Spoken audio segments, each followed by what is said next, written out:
Over the last few months, I've had quite a few comments about my hair and people telling me that I look like that guy from Stranger Things. Now, I don't quite see the resemblance, I don't understand what people are getting at, but I thought today, why not give in to popular opinion? Let's do some Stranger Things.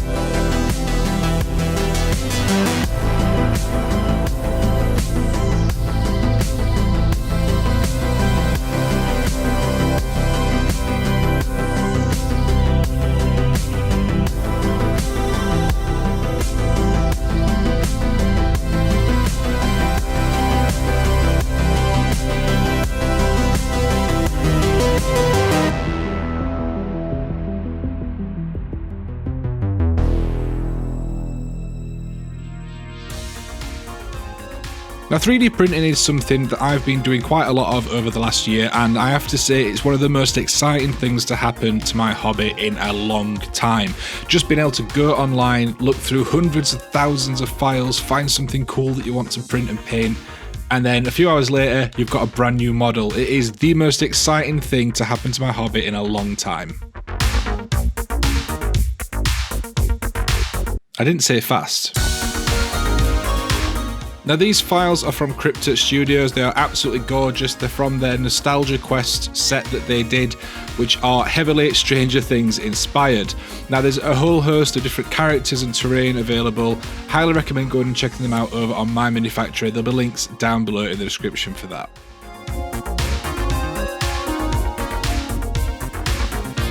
Now I wanted to do a little vignette and have a nice display piece, so I'd printed out the wall with the tentacles coming through, the gate as you will, and I'd printed out this heavily Eddie Munson inspired model to put in front of it. I figured I'd get some panel light and put that behind it when it's finished and stuff to make it look really cool for a display piece.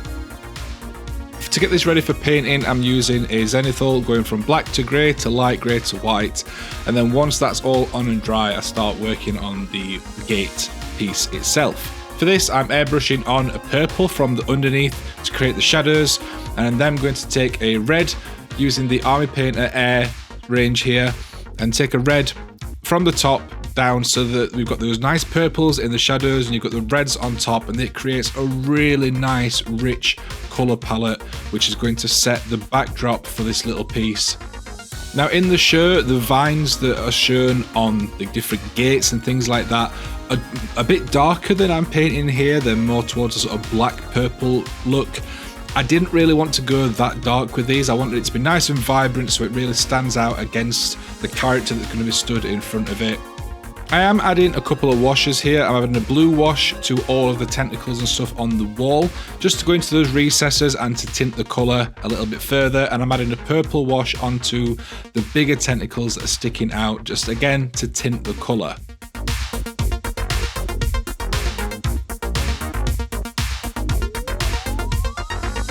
Now to bring back some of that upper detail after the wash, I'm going to just dry brush a lighter purple / pink over the top of all of these. I'm using a very soft dry brush from Artist Opus, link for these down below in the description, and all that is doing is picking out the very top details just to add a little bit more definition back in there. Now you could go through and highlight these just normally, but a nice quick dry brush does the job.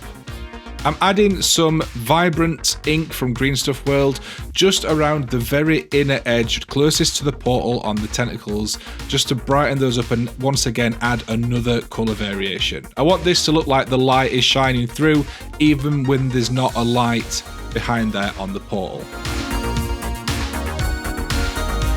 To add a little bit more variety and contrast to this piece, I'm going to use some gloss varnish to pick out all of the tentacles. That's the big tentacles and the smaller ones that are on the wall, to pick those out. Adding contrast doesn't necessarily have to just be with different colours, it can be different finishes. So I'm adding a nice glossy finish here which will contrast against the nice matte finish of the rest of the piece.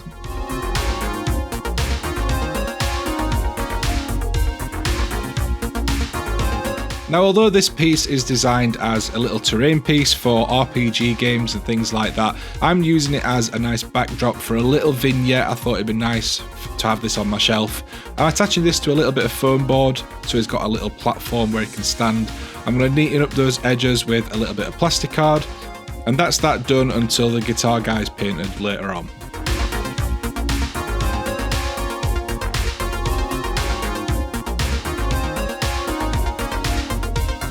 Before we move on to the next section of the video, let me tell you about this week's sponsor, which is Skillshare. Skillshare is an online learning platform where there are hundreds of thousands of courses for anything that you can think about learning. I recently decided to pick up my guitar again and try and unlearn some of the bad habits that I got into when I used to play when I was younger and get into some better habits. And I've been looking at a few of the music courses on Skillshare to help me pick up and dust off the rust from the years of not playing guitar. The main class that I've been watching has been the Power and Bar Chords class by Mark Barnacle. I used to use power chords a lot when I played guitar in my punk band, so it's interesting to see how they're actually supposed to be done. Don't just take my word for it though, the first 1,000 people to use my link down below in the description will get their first month free when signing up to Skillshare. I can't recommend signing up to Skillshare enough. It has been an absolutely fantastic platform that I'm thoroughly enjoying using, and I'm looking forward to being able to tinkle away on my guitar a little bit more. Thanks Skillshare for sponsoring this video. Now, on with the painting.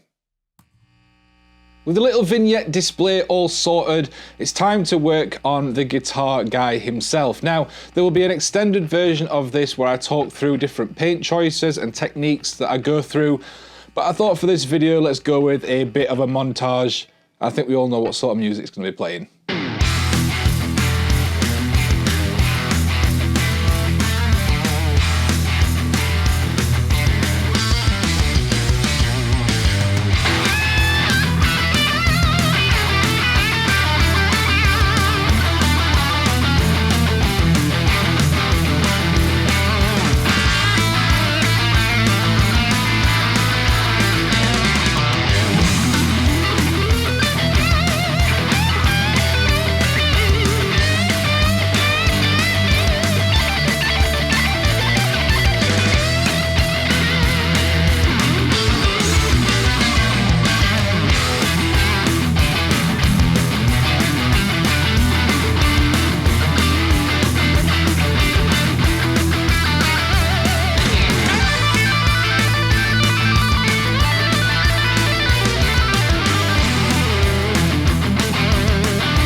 With the guitar guy painted, it's time to put everything together and finish off this little display.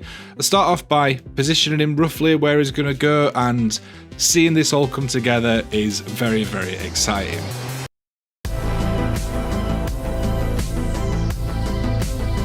Now I'm just using a dab of super glue to glue the guitarist down so that he's stuck in place and not going to move anywhere, and then start adding fast drying basing glue from Geek Gaming Scenics so that I can glue my basing material down. For this I'm using Grimdark City Rubble, which is a dark mid-grey rubble.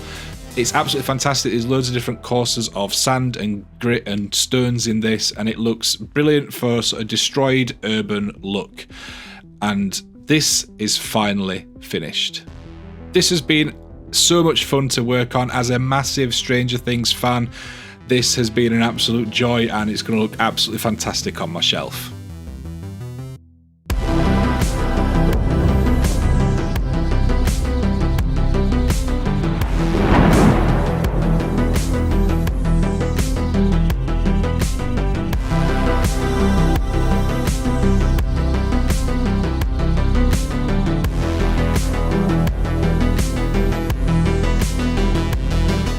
There you go, guys. I hope you enjoyed the video. If you did, leave a like down below, leave us a comment, let me know what you thought. If you want to help support the channel, please check out our Patreon, where you'll find extended videos of different painting techniques, exclusive behind the scenes content. You'll get VIP access on Discord, as well as physical items like stickers and merch. Other ways to support us, we also have our affiliate links for Grim Dice, Tabletop Gaming and Element Games down below in the description, or just carry on watching the videos and check out the live streams over on the live stream channel. That's all from me. I'll catch you in the next one, and until then, enjoy your hobby.